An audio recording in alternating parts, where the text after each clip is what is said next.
Bonjour, naye ndenge tosolola que donc chaque semaine avant de ça moi vidéo on a expliqué bandeko moi quelques techniques à self-défense et on a donc copié ça moi technique on est au kanaki mais avant ça nazo mekato mengana ko solola pour comprendre self-défense qu'on a et ça d'abord prévention donc ko dieba ko éviter mabe avant et là yo. Donc, je vais faire exemple pour éviter ma bien avant les attaques qui sont à tambola, même si on a ma casse ou bien apprendre la technique, que na ebi que ma bien morosa, les bossons n'anga, batuazo qui m'a éviter ma bien, n'ana kende, on a kende gota la nuit les autres c'est passé non.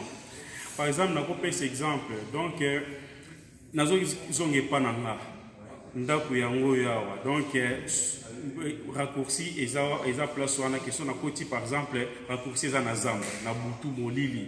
Donc, si on a continué à raccourcir, on a bien pas mais ça, peut-être qu'il faut contourner et vous aurez peut-être plus de temps.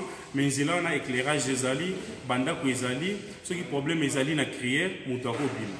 Qu'est-ce que je vais faire? Na okende ko landa raccourci te pona ko ma vite nandako.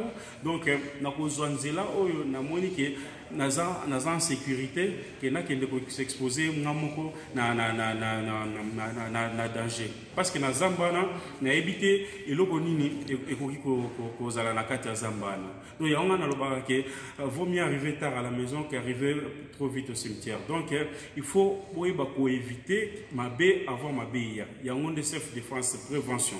Self-défense, il faut faire attention à l'environnement. Donc, aux autres là, donc, il faut faire attention. Parce que ce qui se passe dans la technologie, comme dans le micro,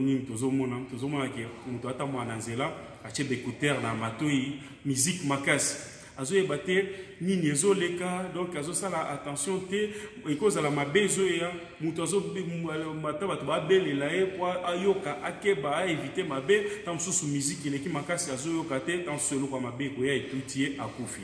La même chose na ba téléphone donc muto azo se promener na ba téléphone donc focaliser na téléphone tout le monde a ba vidéo mon muto la tête place azo ke no surtout tout un nani bende ou bien au mona na mona vidéo moko la voiture est longue et il est bon et on le monte tellement pendant qu'il faut poser l'attention et le côté est coincé.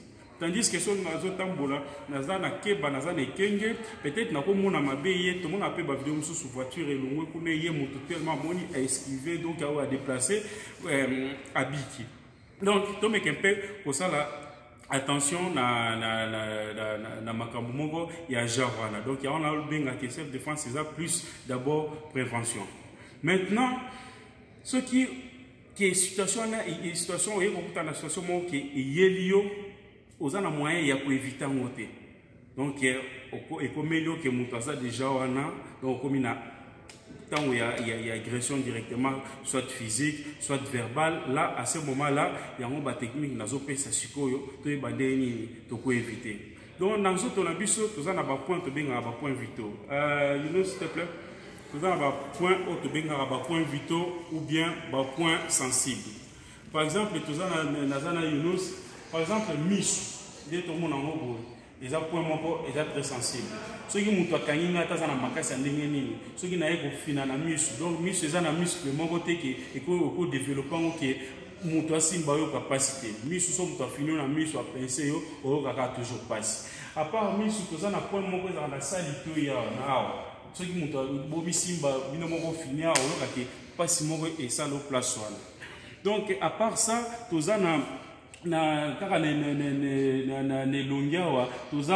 exemple na serre na mâchoire place ceux qui ont fini en moi donc au cas vraiment que moto passe wana to na niveau ya voie respiratoire. Donc on a vidéo tous mona là ce qu'on finit mon toit, voilà, à Okosola, obligé. Donc, à Okosola, ce qu'on continue au fini, 5 secondes, mon toit va tomber dans la pomme. Tous en pomme d'Adam. Alors, ce qu'on frappe, donc, au moins, on a mon toit au et ça, point là, ça va point au banda peut-être plus pour travailler sur ça. Donc, tous en a, ce qui tient, sternum aussi, ça la passe, mais on travaille plus sur comme on appelle ça, troisième jambe à partie génitale. Donc là, c'est la partie très sensible. Ce que bêtis, donc nous avons un muscle développé pour éviter passer. Nous avons un genou. Donc ceux qui n'ont pas bêtis dans genou, n'a cassé genou, donc mon tout a résister. Donc en parlant des frappes, ceux qui n'ont pas frappé, bah frappe ils allaient au tindi qui boue, et ça bah frappe mon et ça là qui est l'autre. Frappe ce que vous faites, il faut ils allaient frappe mon et ça comment dirais-je, il faut ils allaient sec, donc il faut donc direct dans l'ombre, c'est là on a des bah frappe ils ça la passe. Donc, ah, nous avons la vitesse, mais nous avons maîtrisé donc normal. Mais ça dépend de la puissance pour retient dans le coffee pour ça la monte passe. Tout ça, donc, partie génitale, ceux qui faut frapper, il faut oublier là, si on est par exemple, ceux qui protègent un peu, par exemple, la partie où un peu comme ça là. Ah, donc là. Donc c'est la bête vraiment je pense que Moutou a résisté, Moutou a recouvert. Donc la même chose, ceux qui n'ont pas bête Moutou même gifle, ils arrivent à gifler dans les beaux. Certes, il faut ça la passe, mais gifle vraiment vrai gifle ceux qui n'ont pas bête, ceux qui n'ont pas bête. On a dit vraiment, sur la bête on a gâté l'itoï Moutou, la même chose là pour le point. Sur la bête, il faut masser. Vous comprenez? Donc, dans le niveau frappe, donc il faut avoir frappe mon sec. Il faut avoir frappe mon qui pour pousser ce qui n'est pas. Donc, première technique, c'est simple. Donc, par exemple, donc, on a frappe tout dans la ici. Il y a un par exemple, la mise en situation.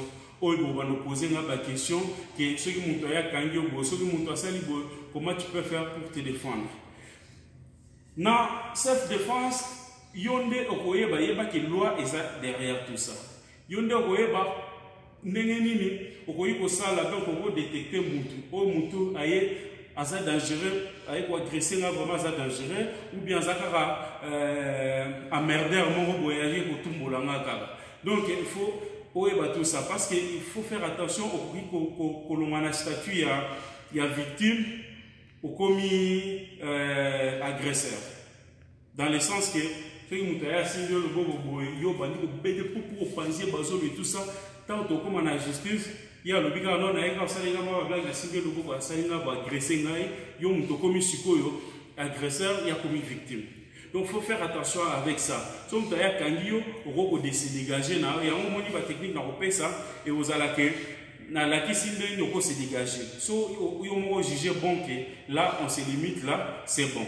Ceux qui ont dit que mon a plus dangereux, par exemple que mon mis par exemple couteau. Si on mis le couteau, ça dangereux pour Bomayo.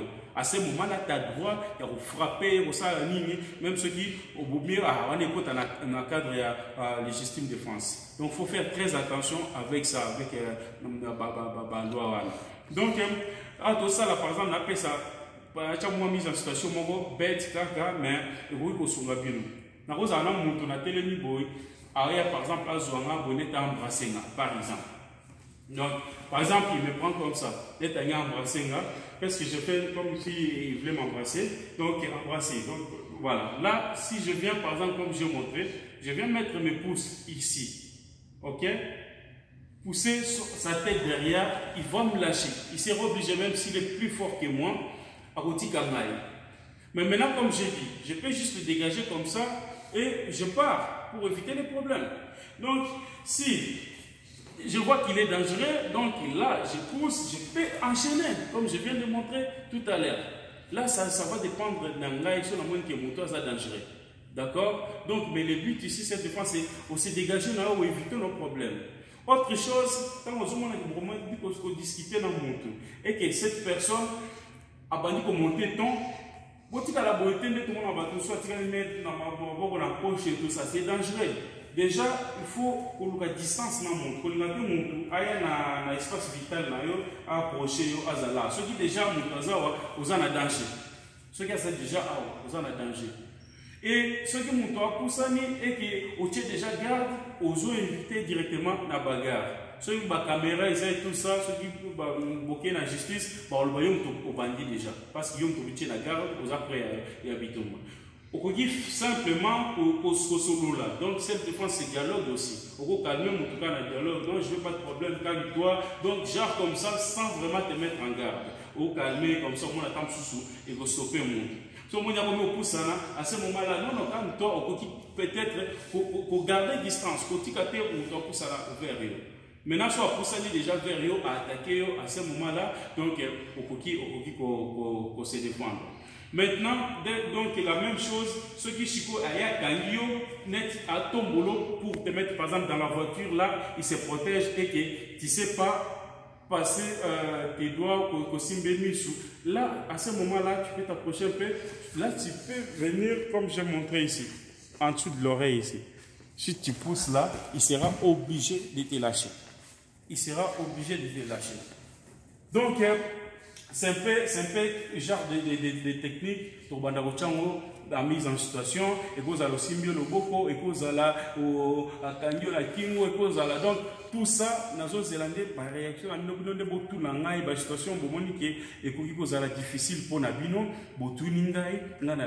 mais pour l'instant, on va travailler d'abord un peu plus sur frappe ou aspect dans la question.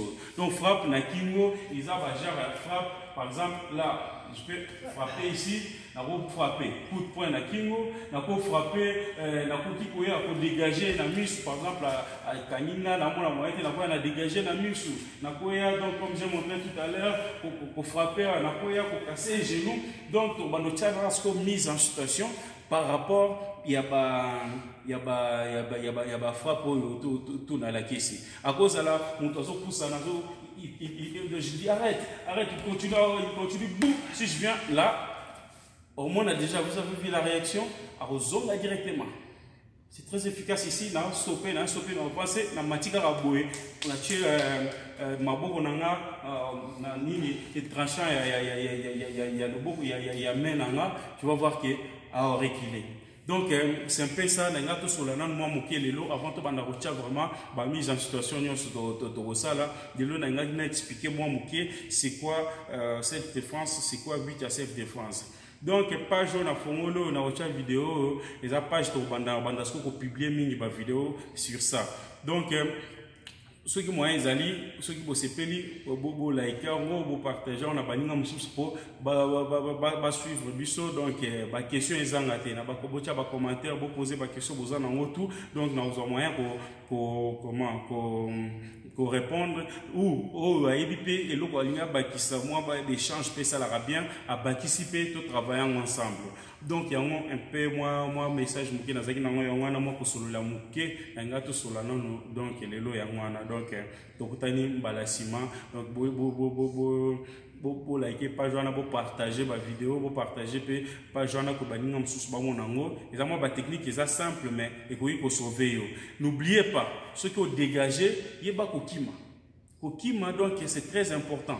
Okolo bakewa mettre akimi ou quoi non ngai malgré ba titre malgré ba ligne tout là nango so na kutani ke danger zawa amoni ke moyen pour se défendre des attaques na kokima yoko sekanga mais j'aurais sauvé ma peau. Donc natikali en vue même sur na kimi mais première donc défense ya mwana mbango donc boira bon vite en lubilo donc kisi ya bitumba eza mbango donc pour que la mosonité so moni danger zoé la yokima nous avons un botambola mutozo landa yo omiko changer direction à lando yeba ko en danger luka moyen kima luka tani mususu ou bien donc là zala na garde parce que mutwana ce qui oyebo yazo landa yo omiko que direction mususu ya yela ki alandi yo donc voilà yeba que aux en danger et en même temps tant aux okima ezana ba technique ya kokimela kokimate donc tant aux baluka kokima bo mutongo na facilité au démarrer kolanda yo mais ce qui mutwana par exemple au beta qui a cette ligne au beta qui mana na mukongo nae ce qui mina mukongo nae au gagner plus de temps que quoi. Donc un peu moins technique, moi bisolo na nga tout solo dans le moment avant tout banda vraiment ko tia makambo comme il faut ba mise en situation. Donc ya ngwana azozela moi ba réaction ce qui ezali comme ça tout évolue ensemble. Merci beaucoup. Bonne soirée.